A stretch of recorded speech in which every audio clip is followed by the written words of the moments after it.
I know that I don't have to be anybody else. I just have to be me, authentically me.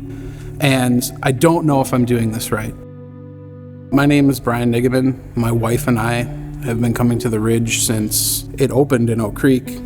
I used to come to this location when it was a movie theater, and I was like, hey, let's go to the movie theater church. And then we walked through the doors, and I was like, oh wow, this is completely different than anything I've ever experienced in church. For the longest time, I just sat in the chair. My wife started serving well before me in Ridge Kids, and she thrived. She loved it. She was developing relationships with people, and I was like, okay, cool, good for you. I started kind of getting jealous. So again, maybe my motives weren't pure in the beginning, but I was like, well, I'm gonna join the band because I want friends too. Before that even happened, we went through a couple of miscarriages, and that just kind of knocked me off my pedestal where I was just completely bitter about being here, period. And Lindsay kept coming, and she kept going and listening to the message, and I just sat there kind of just rolling my eyes like, okay, this is great. We just kind of struggled with like our outlook on life and being positive. And in this situation, I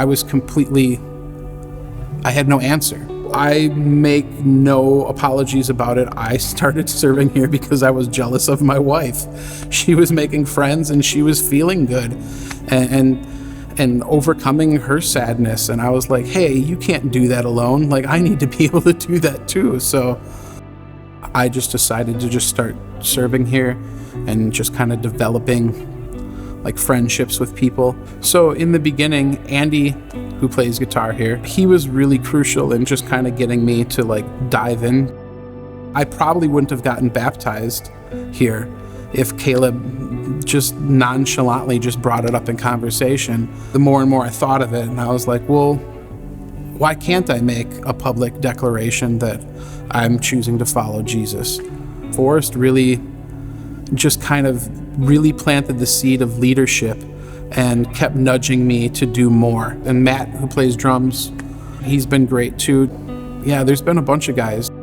The next August, like a year of me serving, we were pregnant, and we did have a healthy baby. And that's when the real fear kicked in. It's like, oh, we now have a baby that's growing. I ask myself all the time what God has planned for me. Who does he want me to be?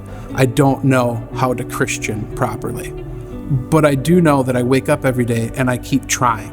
I keep asking God to talk to me, and I keep trying to listen.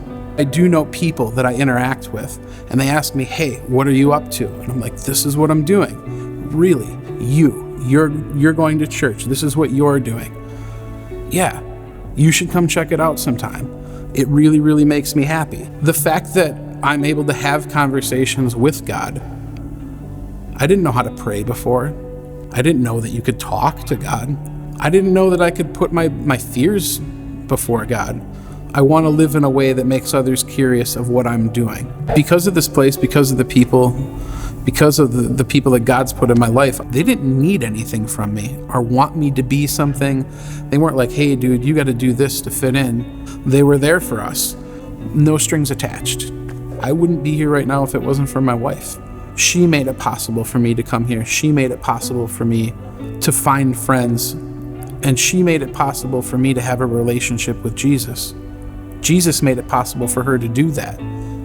I have so much to gain and nothing to lose.